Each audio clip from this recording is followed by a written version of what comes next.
Assalamualaikum warahmatullahi wabarakatuh.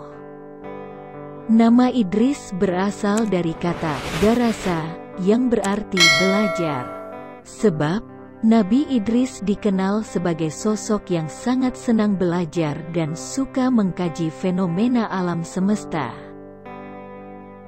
Nabi Idris juga dikenal dengan nama Ahnuh bin Yarid. Dia dilahirkan dari seorang perempuan bernama Iklimah. Selama 345 tahun Nabi Idris hidup di dunia, dia diutus oleh Allah Subhanahu wa Ta'ala untuk berdakwah di Irak kuno, Babilonia, dan Mesir, Memphis. Nabi Idris adalah manusia pertama yang menerima wahyu lewat malaikat Jibril ketika dirinya menginjak usia 82 tahun. Nabi Idris merupakan keturunan Adam yang pertama kali menerima wahyu dari Allah Subhanahu wa Ta'ala setelah Adam dan Syeds.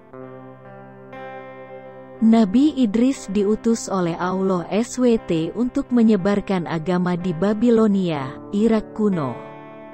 Lalu berhijrah ke Mesir lantaran penduduk Babilonia tidak bisa menerima apa yang diajarkan Nabi Idris. Singa Allah.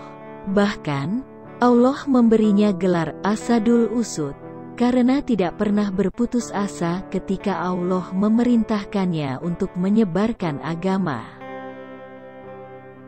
Nabi Idris diberikan Allah mukjizat berupa orang pertama yang bisa menjahit kulit binatang menjadi baju layak pakai.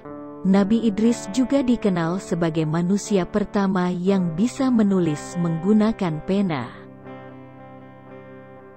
Bahkan, para ilmuwan pernah menemukan beberapa potongan naskah kuno yang diklaim berkaitan dengan Nabi Idris. Naskah itu bernama Kitab Henoh. Pada suatu malam, Nabi Idris kedatangan tamu seorang pria. Dia membawa sangat banyak buah-buahan.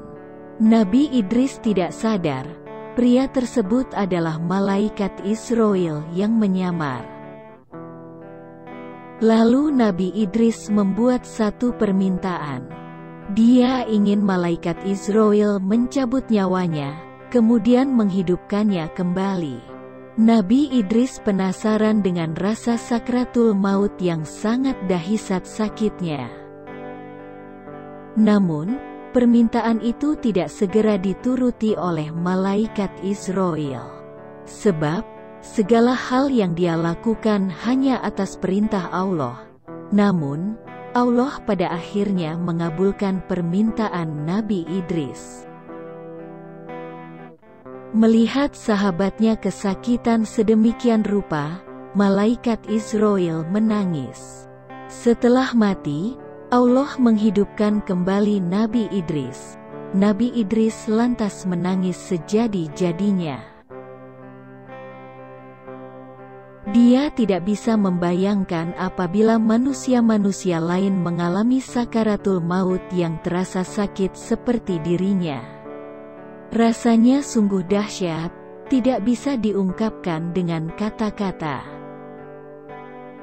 Nabi Idris pun merasa tidak tega apabila ada umatnya yang harus merasakan sengsara di ujung hidup dan mati.